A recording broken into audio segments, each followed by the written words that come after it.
अस्सलाम वालेकुम स्टूडेंट्स। आज हमारा सॉफ्टवेयर इंजीनियरिंग का लेक्चर नंबर 3 है और आज हमारे ऑब्जेक्टिव्स ये हैं। एज़ यूजुअल हमारा पहला ऑब्जेक्टिव ये है कि हम प्रीवियस लेक्चर की रिवीजन करेंगे और सेकंड हमारा ऑब्जेक्टिव है कि हम UML unified modelling language, this is not a programming language, उसकी कुछ नोटेशंस को देखेंगे और उसकी कुछ टर्मिनोलॉजीज़ को हम डिस्कस करेंगे।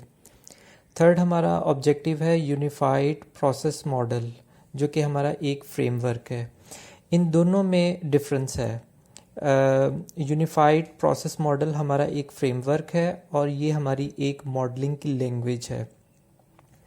तो ये जो मॉडल है इस यूएमएल को इस्तेमाल करता है, तो आपने इसके अंदर जो है वो डिफरेंशिएट रखना है कि ये एक मॉडलिंग लैंग्वेज है, ये हमारा एक फ्रेमवर्क है।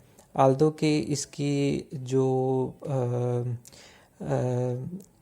वर्ड्स हैं यूनिफाइड दोनों में सेम है, तो इसलिए आपने इसको मिक्स नहीं करना।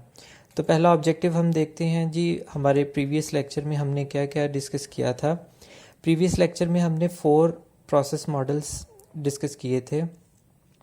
उसमें सबसे पहले हमने प्रोटोटाइप मॉडल यूज़ किया था और हमने ये डिस्कस किया था कि प्रोटोटाइप मॉडल जहाँ पर हमारी रिक्वायरमेंट्स बहुत ज़्यादा एम्बिगुअस होती हैं और हमें जो है वो कस्टमर्स की रिक्वायरमेंट्स का नहीं पता लगता, तो उस वक्त हम प्रोटोटाइप मॉडल इस्तेमाल करते हैं। ये एक ऐसा मॉडल होता है जिसमें हम एक स्केच जो है वो कस्टमर से पूछ के बनाते रहते हैं, आल्दो कि वो एक फंक्शनल मॉडल नहीं होता, मतलब उस वक्त फुली फंक्शनल नहीं होता। जस्ट हम इसको इस्तेमाल करते हैं कस्टमर्स की रिक्वायरमेंट को गैदरिंग करने के लिए। दूसरा हमने डिस्कस किया स्पाइरल मॉडल। तो जब हमारे पास एक बहुत बड़े सॉफ्टवेयर्स होते हैं, लार्ज स्केल और कॉम्प्लेक्स सॉफ्टवेयर्स होते हैं, तो हमें फिर स्पाइरल मॉडल की तरफ जाना पड़ता है। स्पाइरल मॉडल की जो नेचर होती है वो एवोल्यूशनरी होती है और इंक्रीमेंटल होती है, और इसमें हम एक से ज़्यादा जो है वो प्रोसेस मॉडल इस्तेमाल कर सकते हैं। जैसे कि हमने इसमें इनिशियल फ़ेज़ जो कम्युनिकेशन फ़ेज़ था उसमें हमने प्रोटोटाइप मॉडल भी इस्तेमाल किया था। तो इसका मतलब ये हुआ कि एक मॉडल के अंदर हम दूसरा मॉडल भी इस्तेमाल कर सकते हैं, लेकिन उसकी एक वैलिड रीज़न होनी चाहिए। फिर हमने कंपोनेंट बेस्ड डेवलपमेंट मॉडल पढ़ा था। उसको हमने जो डिस्कस किया था वो ये था कि ऑफ द शेल्फ प्रोडक्ट्स, ऐसी प्रोडक्ट जो रेडी टू यूज़ होती हैं, जैसे एमएस ऑफिस के जो डिफरेंट वर्जन्स हैं, लाइक एमएस ऑफिस में हमारे पास वर्ड है, पावर पॉइंट है, एक्सेल है, तो ये एक पैकेज की फॉर्म में आते हैं। तो इसको बनाने के लिए जो हम प्रोसेस मॉडल इस्तेमाल करते हैं वो कंपोनेंट बेस्ड डेवलपमेंट मॉडल होता है, जिसमें हम पहले से बनी बनाई चीज़ों को रीयूज़ करते हैं। फिर हमने डिस्कस किया फॉर्मल मेथड्स को। आल्दो कि ये फॉर्मल मेथड बहुत कम इस्तेमाल होती हैं, लेकिन ऐसे सिस्टम्स जिसमें सिक्योरिटी जो है वो ज़्यादा प्रायोरिटी होती है, या ऐसे सिस्टम्स जो लाइफ थ्रेटनिंग होते हैं, जैसे बच्चों के इंक्यूबेटर्स हैं जो ऑक्सीजन को जो है वो कंट्रोल करते हैं, तो इस तरह के जो सिस्टम्स होते हैं उनको हम फॉर्मल मेथड्स के थ्रू वेरीफाई करते हैं, क्योंकि हमें ऐसा सिस्टम चाहिए जिसमें ज़ीरो डिफेक्ट हो। तो ये लास्ट लेक्चर में हमने ये चीज़ें डिस्कस की थी। जिन स्टूडेंट्स ने अभी तक जो है वो लास्ट लेक्चर नहीं देखा, तो आप उसको फौरी तौर पे देखें, क्योंकि उससे काफ़ी चीज़ें आगे भी लिंक कर रही हैं। दूसरी चीज़ जो अभी हम डिस्कस करने जा रहे हैं वो यूनिफाइड मॉडलिंग लैंग्वेज है, और इसकी कुछ नोटेशंस और टर्मिनोलॉजीज़ को हम डिस्कस करेंगे। सबसे पहले हम इसका जो है वो बैकग्राउंड देख लेते हैं। 1980s और 1990s में जो है वो ऑब्जेक्ट ओरिएंटेड प्रोग्रामिंग जो है वो इंट्रोड्यूस करवाई गई, क्योंकि आम लैंग्वेजेस लाइक सी लैंग्वेज और कोबोल, फोर्ट्रान, ये हमारी पुरानी लैंग्वेजेस हैं जो कि ऑब्जेक्ट ओरिएंटेड लैंग्वेजेस नहीं थी। तो एक ख़ास लेवल तक पुरानी लैंग्वेजेस ने इसको सपोर्ट किया हमारी प्रॉब्लम्स को। साथ साथ जो है एंड यूज़र्स की रिक्वायरमेंट बढ़ती गई, सिस्टम्स और ज़्यादा कॉम्प्लेक्स होते गए, तो एक ख़ास लेवल पे आके पुरानी लैंग्वेजेस ने सपोर्ट करना छोड़ दिया। तो फिर ऑब्जेक्ट ओरिएंटेड लैंग्वेजेस की तरफ जो है वो साइंटिस्ट जो हैं वो उन्होंने काम करना शुरू कर दिया। Many object oriented analysis and design methods were proposed. तो इसी इरा में ऑब्जेक्ट ओरिएंटेड एनालिसिस और डिज़ाइन जो है उसकी तरफ काफ़ी काम होना शुरू हो गया। इसमें 3 ऑथर्स ऐसे हैं जो कि टॉप ऑफ द लिस्ट हैं जिन्होंने ऑब्जेक्ट ओरिएंटेड एनालिसिस और डिज़ाइन और मेथड्स के ऊपर बहुत काम किया। उसमें है ग्रेडी है, उसमें लेयर है, उसमें जेम्स हैं। तो इन लोगों ने इसके ऊपर काम किया। They eventually worked together on a unified method called the Unified Modeling Language. तो इन्होंने कलेक्टिवली एक ऐसी लैंग्वेज पे काम किया जिसको हम यूनिफाइड मॉडलिंग लैंग्वेज कहते हैं। This is not a programming language. ये जो UML है इसकी एक पूरी हमने बुक को फॉलो करना है। इसको मैंने अपलोड कर दिया हुआ है, इसको आप डाउनलोड कर लीजिएगा। प्रोसेस मॉडल के बाद हमने मॉडलिंग लैंग्वेज को देखना है, हमने मॉडल्स बनाने हैं। तो इन्हीं की गाइडलाइंस को हमने फॉलो करके जो है हमने डिफरेंट मॉडल्स बनाने हैं। UML is a robust notation. Robust का मतलब होता है कि बहुत पावरफुल, नोटेशंस का मतलब होता है सिंबल्स। तो ये जो UML है सिंबॉलिकली बहुत ज़्यादा पावरफुल है, बड़े अच्छे तरीके से कम्युनिकेट कर देती है जो भी आपने टास्क परफॉर्म करने होते हैं। For the modelling and development of object oriented systems, तो स्पेशली ऐसे सिस्टम्स जो आपने ऑब्जेक्ट ओरिएंटेड की बेस पे आपने बनाने होते हैं, तो इसमें UML जो है वो एक बहुत ज़्यादा क्रिटिकल जो है वो रोल प्ले करती है। UML become an industry standards in 1997। तो अल्टीमेटली UML के इतने ज़्यादा बेनिफिट्स थे तो इसको हमने एक बेंचमार्क कर दिया, एक इंडस्ट्री का स्टैंडर्ड बना दिया इन 1997 में। However, UML does not provide the process framework। तो यहाँ पर हम डिस्टिंक्शन करेंगे, जो हम प्रोसेस मॉडल करने जा रहे हैं, पढ़ने जा रहे हैं यूनिफाइड प्रोसेस मॉडल। तो UML जस्ट एक मॉडलिंग लैंग्वेज है, ये हमें कोई फ्रेमवर्क नहीं देती। फ्रेमवर्क का मतलब होता है कोई प्लेटफॉर्म हमें एग्जैक्ट नहीं देती कि हम उसके अंदर रह के पूरी एक सॉफ्टवेयर की डेवलपमेंट कर लें, जो कि सॉफ्टवेयर डेवलपमेंट एक लार्ज स्केल जो है वो एक एक्टिविटी होती है। तो UML जस्ट हमें मॉडलिंग लैंग्वेज ही प्रोवाइड करती है। Only the necessary technology for object oriented development. तो जब भी हम ऑब्जेक्ट ओरिएंटेड डेवलपमेंट की बात करेंगे तो UML जो है वो एक एसेंशियल पार्ट होगा। इस लेक्चर में हम UML की कुछ नोटेशंस को जो है वो यूज़ करेंगे, उसकी थोड़ी सी मैं एक्सप्लेनेशन दूंगा, क्योंकि ये मेरे लिए पॉसिबल नहीं है कि UML की तमाम टर्मिनोलॉजीज़ को, उसकी नोटेशंस को आपको एक लेक्चर में कम्युनिकेट कर देना। लेकिन यहाँ पर हम थोड़ी सी जो इसके नोटेशंस हैं और टर्मिनोलॉजीज़ हैं उसको डिस्कस करेंगे। प्रोसेस मॉडल जब हम कंप्लीट कर लेंगे उसके बाद हमारे 6 से 8 लेक्चर UML के ही ऊपर ही हैं, तो वहाँ पर काफ़ी अंडरस्टैंडिंग हो जाएगी। अभी अगर हम देखते हैं कि जब हम कोड में अपनी कोडिंग में क्लास को देखते हैं तो क्लास किस तरीके से हम रिप्रेजेंट करते हैं। ये हमारा विजिबिलिटी मॉडिफायर है, मतलब एक क्लास है। क्लास जो है उसको पब्लिकली देखा जा सकता है, एक्सेस किया जा सकता है, या उसका जो है वो प्राइवेट भी आप रख सकते हैं कि उसको आप एक्सेस नहीं कर सकते। तो क्लास का कीवर्ड आता है, फिर हम क्लास जो है वो डिफ़ाइन करते हैं। क्लास की बॉडी के अंदर हम उसके वेरिएबल को डिफ़ाइन करते हैं, और उसी की बॉडी के अंदर हम जो है किसी भी फंक्शन या मेथड को हम डिफ़ाइन करते हैं। और ये जो फंक्शन है हमारे पास, इसकी एक प्रॉपर बॉडी है जो यहाँ से स्टार्ट होती है, यहाँ पर क्लोज होती है।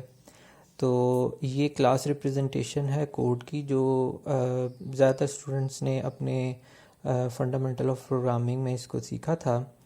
तो बीइंग अ कोडर आपको जब आप एक सॉफ्टवेयर की डेवलपमेंट करते हैं तो आपके सामने ये एक क्लास होती है, इसको आप इस तरीके से व्यू करते हैं। लेकिन जब आप बीइंग अ सॉफ्टवेयर इंजीनियर एक बहुत बड़े सॉफ्टवेयर को अगर आपने एग्जामिन करना है तो ये तो 3 लाइनों का कोड है, वहाँ तो 3 लाइनों का कोड नहीं होगा, वहाँ तो थाउजेंड्स ऑफ लाइंस होंगी। तो ये सॉफ्टवेयर इंजीनियर के लिए बहुत मुश्किल होता है कि अगर वो कोड में जाके देखे कि टोटल कितनी क्लासेस हैं, उसमें कितने वेरिएबल्स हैं, उसमें जो है कितने फंक्शंस हैं, उसकी क्या फंक्शनैलिटी है। तो being a human brain it is too difficult to identify the total number of classes, total number of variables and total number of functions defined, their functionalities। ये एक सॉफ्टवेयर इंजीनियर के लिए बहुत मुश्किल होता है। तो इस प्रॉब्लम को सॉल्व करने के लिए UML ने एक क्लास डायग्राम इंट्रोड्यूस करवाई। आल्दो के क्लास डायग्राम हम कंप्लीट जो है वो UML की जब हम लेक्चर्स लेंगे उसमें हम इसको बनाना भी सीखेंगे। लेकिन अगर हम इसको देखें तो ये हमारे पास एक रेक्टेंगल है, उसके 3 पार्ट्स हैं। अगर हम ये देखें कि इसका जो पहला पार्ट है, क्लास का नाम लिखा हुआ है सेल लाइन आइटम। दूसरे पार्ट में हम देखते हैं वेरिएबल डिफाइन क्या होता है, क्वांटिटी, उसकी डाटा टाइप है इंटीजर। थर्ड पार्ट में जो है उसका फंक्शन या मेथड डिफाइन किया हुआ है। तो अगर हम प्रीवियस जो है इसको देखें तो ये हमारी क्लास की रिप्रेजेंटेशन है कोड की। तो कोड के अंदर हमारे पास वही ये क्लास है, देखें सेल्स लाइन आइटम, उसके वेरिएबल का नाम है जी क्वांटिटी, उसकी डाटा टाइप इंटीजर है और उसके अंदर फंक्शन या मेथड है गेट सब टोटल। तो अगर हम इसको UML में रिप्रेजेंट करें तो कुछ इस तरीके से होगा। इसकी पहली लेयर में हम लिखेंगे सेल्स लाइन आइटम, ये क्लास का नाम होगा। दूसरे में हम इसको लिखेंगे कि इसमें कौन सी डाटा टाइप है और वेरिएबल का नाम क्या है, तो वेरिएबल का नाम क्वांटिटी है और इसमें कौन सी डाटा टाइप है, ये इंटीजर है। और थर्ड लेयर में हम इसके फंक्शन को डिफ़ाइन करेंगे। तो ये आपके सामने एक पिक्चर है, इसके अंदर और भी क्लासेस हैं, जैसे स्टोर की क्लास है, रजिस्टर की क्लास है, प्रोडक्ट कैटलॉग की क्लास है, सेल की क्लास है, प्रोडक्ट स्पेसिफिकेशन की क्लास है।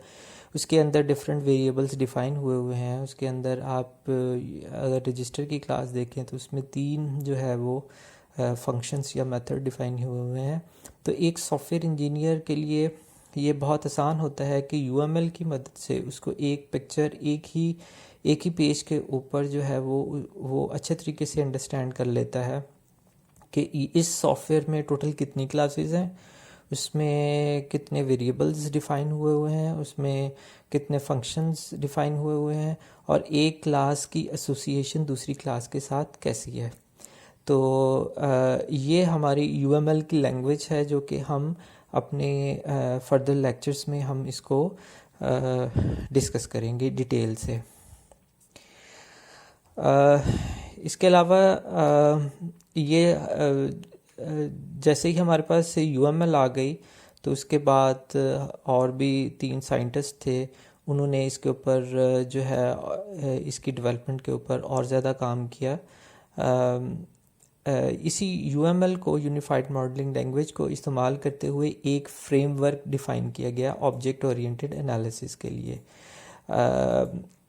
इस फ्रेमवर्क में क्या किया गया, अभी मैंने थोड़ी सी आपको एग्जांपल दी कि जितनी भी कोड की स्पेसिफिकेशन है उसको हमने डायग्राम की फॉर्म दे दी। ये जो डायग्राम होती है इसको मॉडलिंग कहते हैं, मॉडल्स बनाए हुए हैं हमने। draws on the best features and characteristics of the conventional software process model। तो हमारे पास ये जो प्रोसेस मॉडल है जिसको हम यूनिफाइड प्रोसेस मॉडल कहते हैं, ये क्या करता है, ये UML को यूज़ करता है। UML हमारी एक मॉडलिंग लैंग्वेज है, उसको इस्तेमाल करते हुए एक फ्रेमवर्क देता है। फ्रेमवर्क क्या होता है, ये एक प्लेटफॉर्म होता है, इसके ये हमें सॉफ्टवेयर की डेवलपमेंट के लिए जो है वो ये प्लेटफॉर्म प्रोवाइड करता है ताकि हम सॉफ्टवेयर डेवलप कर सकें ऑब्जेक्ट ओरिएंटेड। तो ये जो हमारा प्रोसेस है यूनिफाइड प्रोसेस मॉडल, ये हमारे जो कन्वेंशनल सॉफ्टवेयर मॉडल्स हैं जो अभी लास्ट हमने पढ़े हैं उसके जो बेस्ट फीचर्स हैं उसको ये इस्तेमाल करता है। emphasizes the important role of software architecture.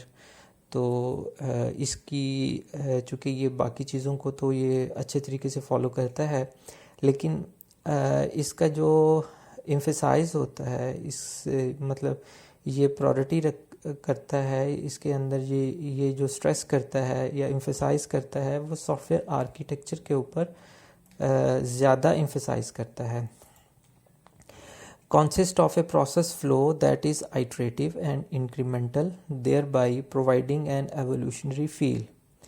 तो हमारे जो ट्रेडिशनल प्रोसेस मॉडल हैं जो हमने लास्ट लेक्चर्स में डिस्कस किए हैं उसमें हमने एवोल्यूशनरी और इंक्रीमेंटल का बहुत ज़्यादा हमने डिस्कस किया है। तो ये यूनिफाइड प्रोसेस फ्रेमवर्क और ये जो मॉडल है ये जो आइट्रेटिव नेचर है या इंक्रीमेंटल नेचर है या एवोल्यूशनरी नेचर है, ये उसको इस्तेमाल करेगा।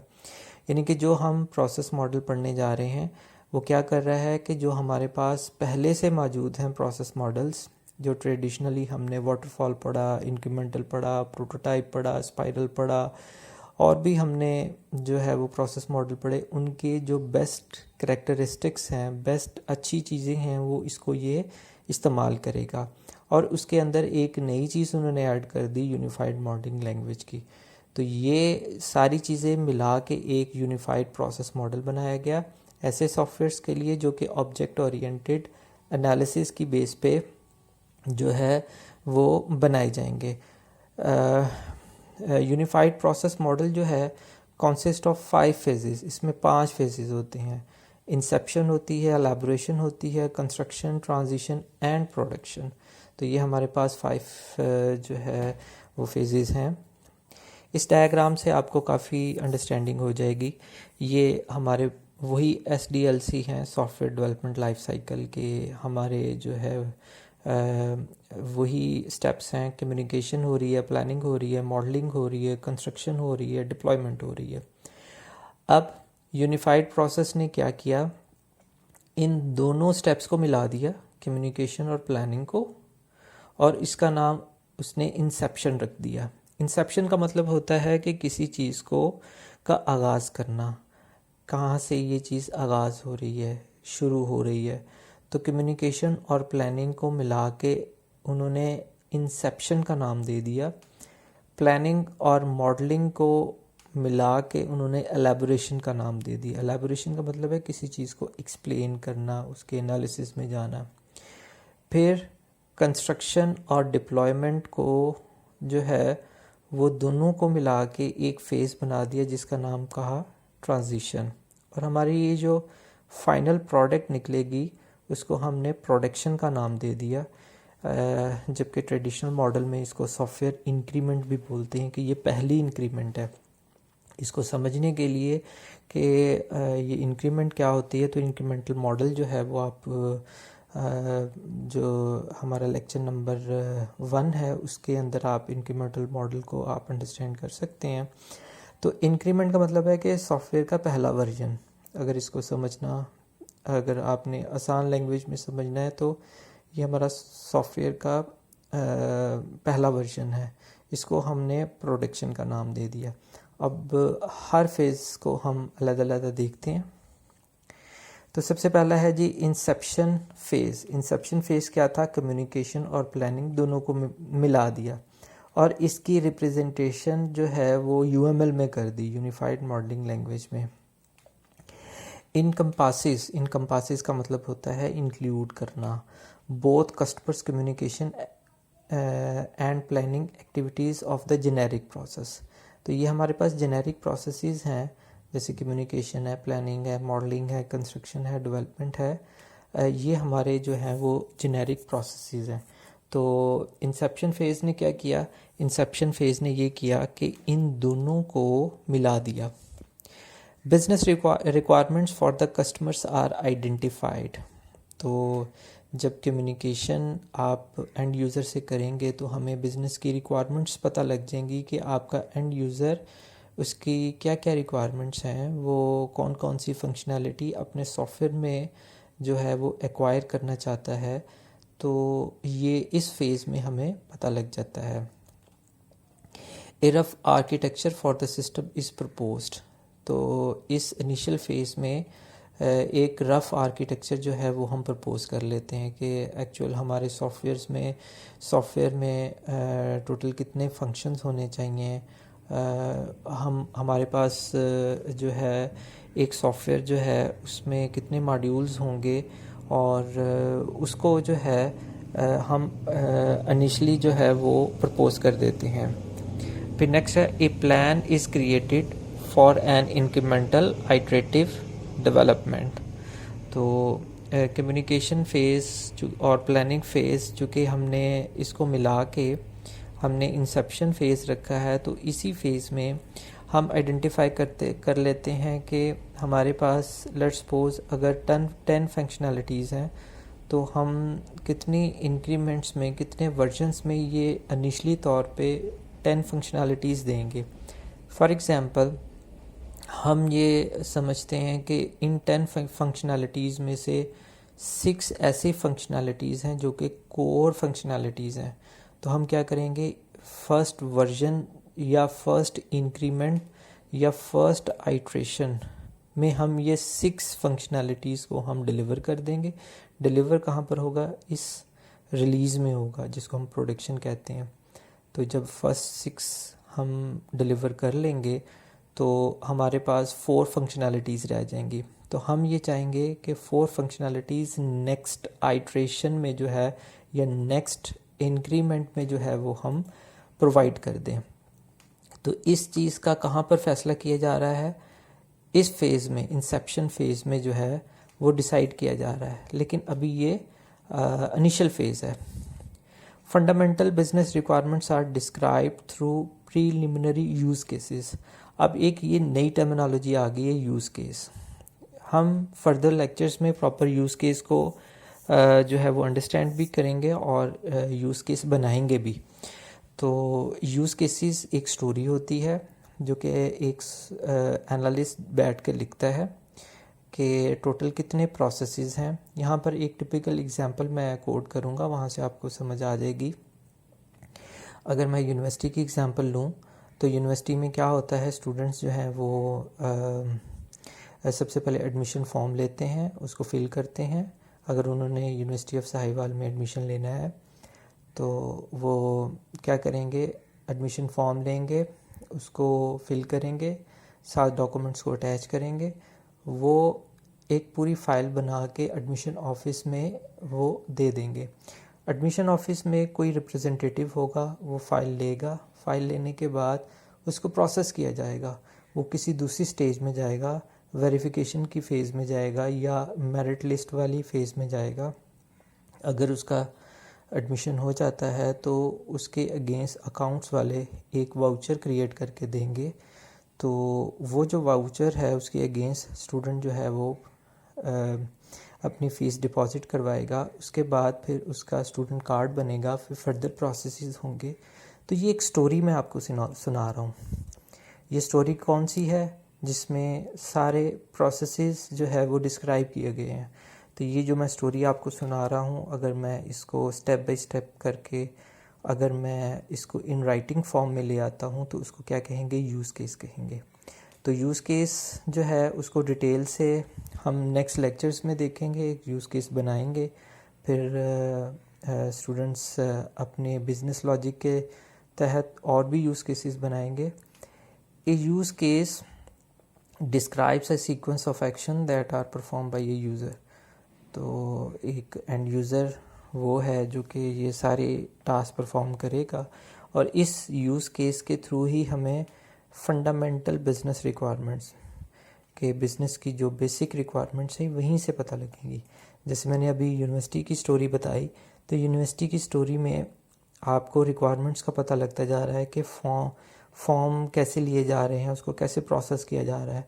और अगर आप सॉफ्टवेयर की सॉफ्टवेयर के थ्रू अगर ये सारी चीज़ें परफॉर्म करते हैं तो आपके लिए आसान होगा कि एक सॉफ्टवेयर बनाना, उसका इंटरफेस जो है वो आप एक एंड यूज़र को दे देते हैं, नए इनकमिंग स्टूडेंट्स को दे देते हैं। वो वहाँ पर बैठ के क्या करते हैं, अपना एडमिशन के जितना भी डाटा है वो ऑनलाइन सबमिट करते हैं, वो हमारे सिस्टम में प्रोसेस होता है, फिर आउटपुट जनरेट होती है।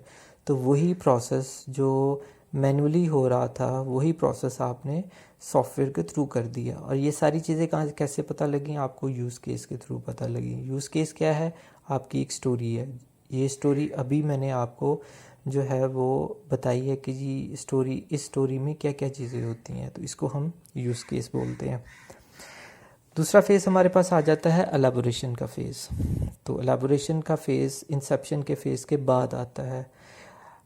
एक चीज़ आप अपने जहन में रखिएगा कि हर फेज़ इंसेप्शन की जो आउटपुट होगी वो एलाबोरेशन की इनपुट कहलाएगी, और एलाबोरेशन फिर उसके ऊपर काम करेगा। एलाबोरेशन की जो आउटपुट होगी वो ट्रांजिशन की इनपुट बन जाएगी, और ट्रांजिशन फिर उसके ऊपर टास्क परफॉर्म करेगा, और ट्रांजिशन की जो आउटपुट होगी वो बेसिकली हमारी प्रोडक्शन यानी कि फर्स्ट इंक्रीमेंट होगी, फर्स्ट वर्जन होगी। तो एलाबोरेशन का मतलब है कि किसी चीज़ को एक्सप्लेन करना। एलाबोरेशन इंसेप्शन से के बाद जो है वो परफॉर्म किया जाता है। इनकम्पासेस मतलब इंक्लूड करना both the planning and modelling activity. तो ये जो मॉडलिंग है इसमें अभी मैंने आपको एक एग्जांपल दी थी इसकी यूनिफाइड मॉडलिंग लैंग्वेज की। ये सारे मॉडल्स बनाए हुए हैं हमने, ये इसको मॉडलिंग बोलते हैं।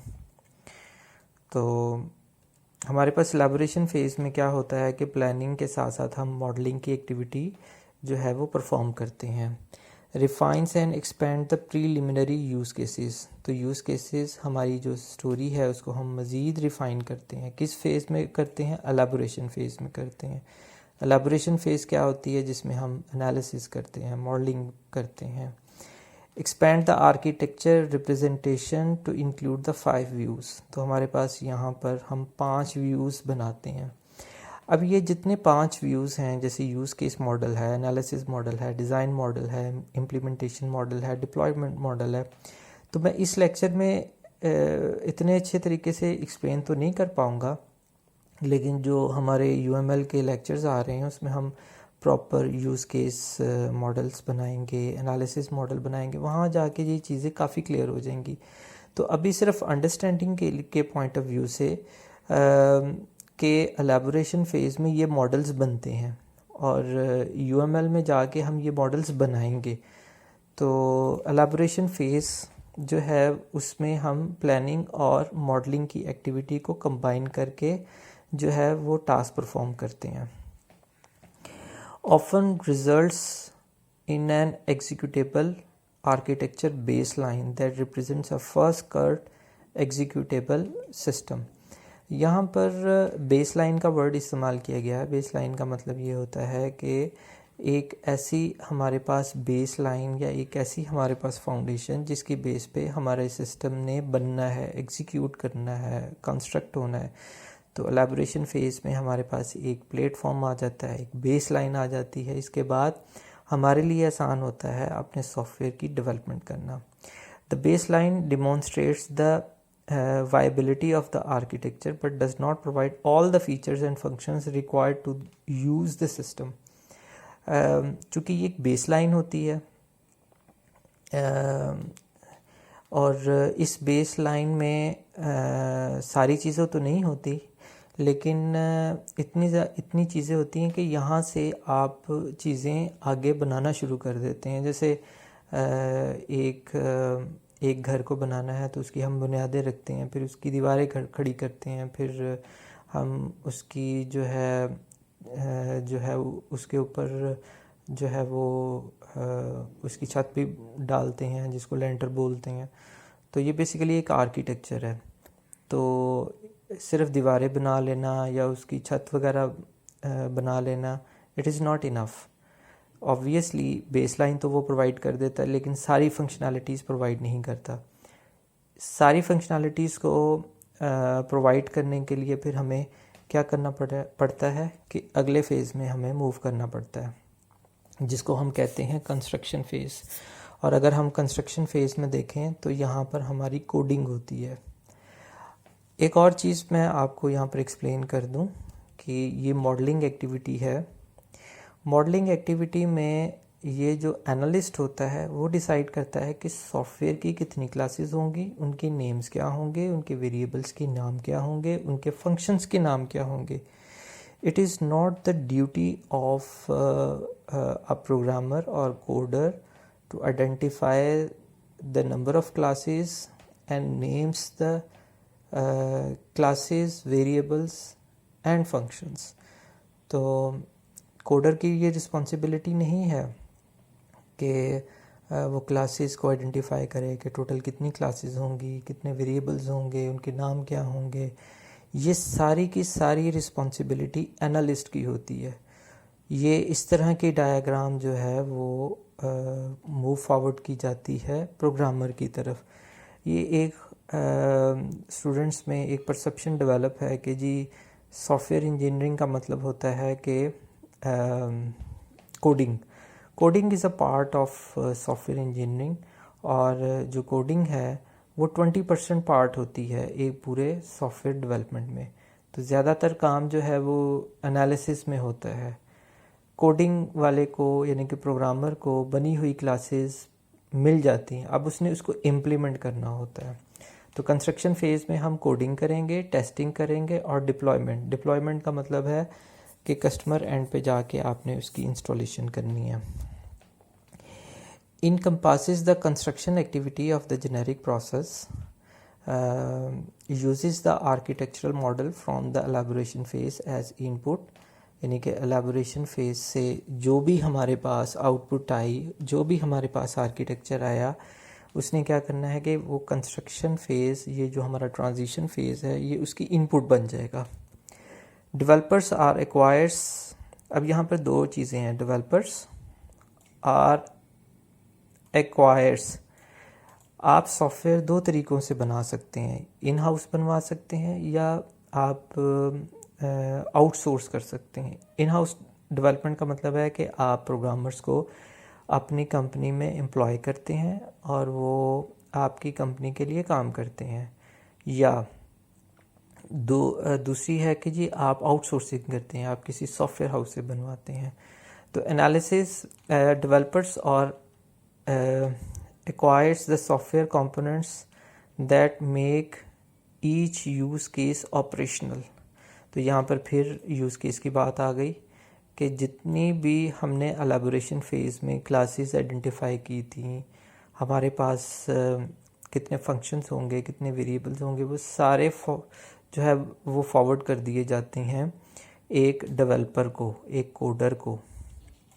अच्छा, ये सारी चीज़ें कहाँ से हमें मिलती हैं कि जी कितनी क्लासेस होंगी, कितने हमारे पास वेरिएबल्स होंगे, ये कहाँ से मिलती हैं? यूज़ केस से। यूज़ केस क्या होते हैं? स्टोरी होती है। स्टोरी की मदद से हमें पता लगता है कि कितनी क्लासेस होंगी, कितनी हमारे पास जो है फंक्शनैलिटी हम प्रोवाइड करेंगे।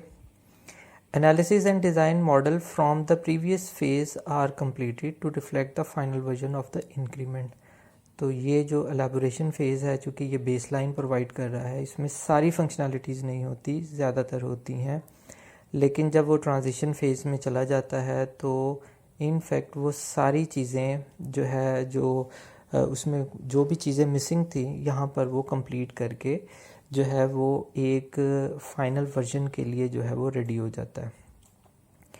Use cases are use to drive a set of acceptance test that are executed prior to the next phase. तो कंस्ट्रक्शन में आपको पता है कि हम कोडिंग करते हैं और टेस्टिंग करते हैं। टेस्टिंग भी कई टाइप्स की हैं, उसमें यहाँ पर तो सिर्फ एक्सेप्टेंस टेस्ट की बात की है। हम मिड टर्म के बाद हम सॉफ्टवेयर टेस्टिंग जो है उसकी वो भी डिटेल से देखेंगे कि वाइट बॉक्स टेस्टिंग क्या है, ब्लैक बॉक्स टेस्टिंग क्या है, उसमें अल्फ़ा टेस्टिंग क्या है, बीटा टेस्टिंग क्या है, रिग्रेशन टेस्टिंग क्या है, यूनिट टेस्टिंग क्या है। There are so many testing available. तो अभी सिर्फ हम एक्सेप्टेंस टेस्टिंग की बात करेंगे। एक्सेप्टेंस टेस्टिंग का मतलब ये होता है कि हम यूज़ केस से ये देखते हैं कि क्या हमारी रिक्वायरमेंट्स हमारा सॉफ्टवेयर फुलफ़िल करता है कि नहीं करता। अगर तो वो करता है तो वो एक्सेप्टेंस टेस्ट के थ्रू वेरीफाई हो जाता है। अगर वो वेरीफाई नहीं होता तो इट मीन्स दैट कि हम इस सॉफ्टवेयर की जो है फर्स्ट वर्जन को हम रिलीज़ नहीं करेंगे। इसको सबसे पहले जो है वो इसको ठीक करेंगे, क्योंकि बेसिक फंक्शनैलिटीज़ को ये जो है वो डिलीवर कर सके।